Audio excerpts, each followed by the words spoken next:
Como identificar os sinais de um psicopata? Dr. Carlos Henrique Costa, psiquiatra, vai falar com a gente. Seja bem-vindo, Dr. Carlos. Oi, Cida. Muito obrigado por você ter nos procurado. Esse tema é um tema bastante instigante, né?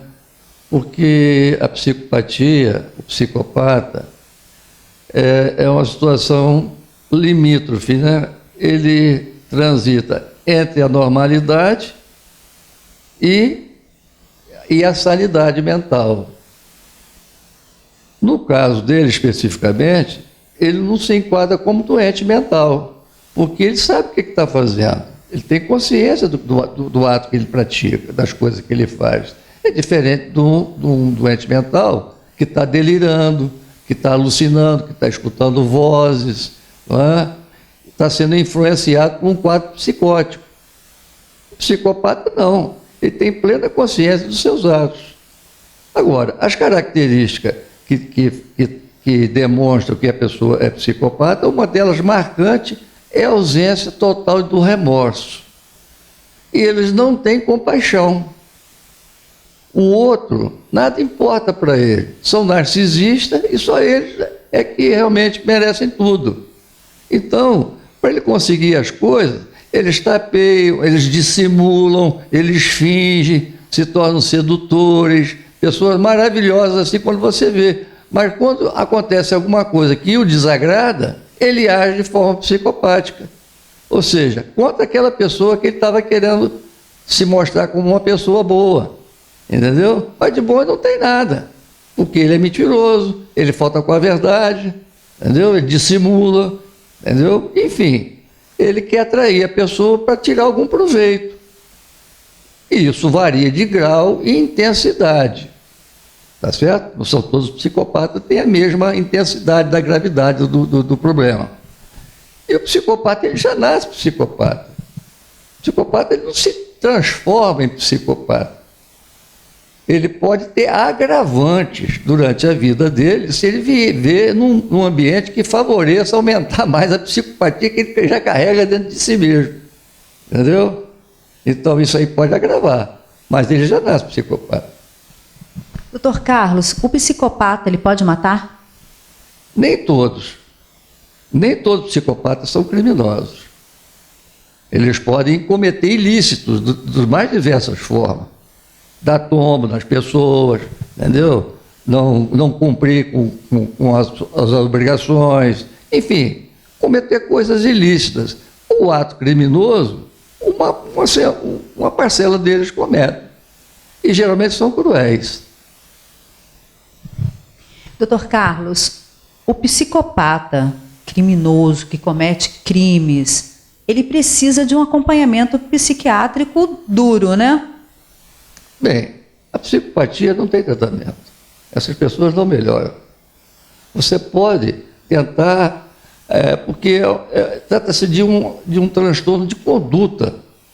A condutopatia desse indivíduo é difícil de ser restabelecida. Entendeu? E se ele viver num ambiente que favorece a esse transtorno de conduta, ele vai ser um psicopata com mais intensidade ainda. Entendeu? Então não existe assim nenhum tratamento, nem psicoterapêutico, nem medicamentoso. Entendeu? É uma situação bastante complicada. Você ainda há pouco falou sobre maníaco do parque, né? É um fato interessante. Essa pessoa não vai se regenerar, entendeu? Nessa vida ele não vai conseguir ser outra pessoa. Entendeu? Uma pessoa dessa realmente não pode viver no meio social. É um perigo muito grande de ela voltar a matar. Realmente o maníaco do parque, ele está praticamente para ser solto agora, está na porta em 2028. Ele confessou que ele matou 11 mulheres e até então não teve um acompanhamento psiquiátrico. E o senhor falou exatamente aí que pode voltar a matar, pode voltar a cometer todos os crimes, pode voltar a ser aquela pessoa, porque mesmo que cumpriu a pena, mas é perigoso para a sociedade. Sim, porque para essa pessoa ele não matou ninguém. É como se não tivesse cometido crime nenhum. Ele não tem remorso, ele não tem compaixão. Quer dizer, Se perguntar ele se ele sente algum remorso, ele vai dizer que não. Ele pode até tentar escamotear, né? Dizer, não, eu tenho remorso porque eu estou preso. Né? E não pela crueldade do crime que praticou. Né? Entendeu? Ele não tem remorso nenhum sentimento de culpa. Aquilo é como se ele não tivesse feito aquilo. Para ele não existe aquilo. A família de um psicopata também precisa de um respaldo profissional, né? A gente não pode afirmar que os outros membros de um psicopata sejam também psicopatas. Mas é bastante comum que existe uma carga genética disso aí. Entendeu? Psicopatas, esses podem realmente nascer em famílias que existe alguma pessoa com transtorno de personalidade. Viu? Mas isso não é uma coisa afirmativa. Há uma possibilidade maior. Se no ambiente que ele vive existir outro psicopata, ele vai ter uma escola, né, um aprendizado, né? Ele vai aprimorar a sua psicopatia. Né? Agora, outra conversa de que psicopata é muito inteligente, que eles são inteligentes, isso não é verdade. Psicopata pode ter uma inteligência até abaixo da média. Entendeu? Esse negócio, psicopata é muito inteligente. Eles são metidos sabidos, né? É claro que você tem um QI melhor, ele vai fazer isso de uma forma mais primorosa, né? Mas não significa que, como andam falando por aí, que psicopata é um ser inteligente. Não é, isso não é verdade. Doutor Carlos, o psicopata, ele nasce ou ele, ao passar do tempo, ele vai ficando psicopata? Não, ele já nasce psicopata. Quando criança, você já pode ver alguns sintomas de psicopatia. São crianças que maltratam animais, sem pena nenhuma, crianças que mentem e que apresentam algum distúrbio de conduta já na infância, viu? Mas como é criança ainda, é relevado, né? E aquilo, na medida, vai se intensificando. Casos de conduta, realmente, a gente, pela experiência que a gente tem, que muitos casos de transtorno de conduta, a pessoa realmente, aquele transtorno de conduta, ele vai se aprimorando, vai se agravando pela vida adulta. Entendeu? Então, já é possível, em alguns casos, não todos, que já nos primeiros anos de vida você já pode identificar alguns sinais de psicopatia. Entendeu? Doutor Carlos, o senhor, como psiquiatra há muitos anos, muito conhecido, qual é o conselho que o senhor deixa hoje para a nossa população com tantos problemas, tanta coisa acontecendo, mesmo que não seja um problema psiquiátrico grave, mas às vezes até uma depressão? Qual a mensagem que o senhor deixa hoje para a população brasileira? Bem, o mal que assola o mundo hoje são os transtornos depressivos e o transtorno de ansiedade. Principalmente ficou agravado após a pandemia. Hoje tem índice mostrando que adolescentes já com ideias de suicídio tem aumentado bastante. Isso realmente nos traz uma preocupação muito grande. No pós-pandemia, esses transtornos aumentaram muito, viu? Esse fica em casa, o lockdown, a criança não ir na escola, não ter uma vida normal, isso causou sérios transtornos psicológicos na criança e no adolescente. Então, acho que isso tem que ser visto também. Mas o transtorno depressivo realmente é a bola da vez, né?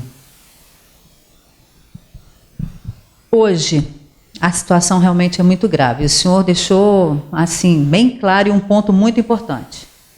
A pandemia, o Covid-19, realmente deixou a população desesperada. E olha, gente, ainda não acabou. Precisamos ter muito, muito cuidado. Doutor Carlos, eu agradeço muito a sua participação aqui no programa, é muito importante. Esse é um tema, gente, que tem, assim, espaço variados. A gente tem aqui muitos assuntos ainda para falar sobre a mente humana. E nós vamos voltar a bater mais papo, se Deus quiser, viu? Muito obrigada. O prazer foi meu. Eu apenas gostaria de terminar encerrando o seguinte. Que as pessoas que, diante de pessoas desconhecidas, que elas têm uma certa cautela, ao se relacionar com pessoas estranhas, porque essas pessoas são muito dissimuladas e sedutoras. E quando você vê muita facilidade no outro, nos primeiros encontros, é preciso ser bem avaliado para você não cair no canto da sereia. Isso aí eu acho que é importante. Eu acho que os relacionamentos humanos eles têm que ser praticados em pessoas que você reconhece de alguma forma aquela pessoa, qual é a índole dele, qual é a conduta dele. E estranho, é bom. Caldo de galinha e repouso não faz mal a ninguém, né? Eles já diziam os nossos avós. Então, muito cuidado ao se aproximar de pessoas que você não conhece bem elas. Doutor Carlos, só falando aí, vou fazer mais uma perguntinha. Psicopatia é só em homens? Não, psicopatia também dá em mulher. Em mulher ocorre mais o que nós chamamos de borderline, que é uma outra situação.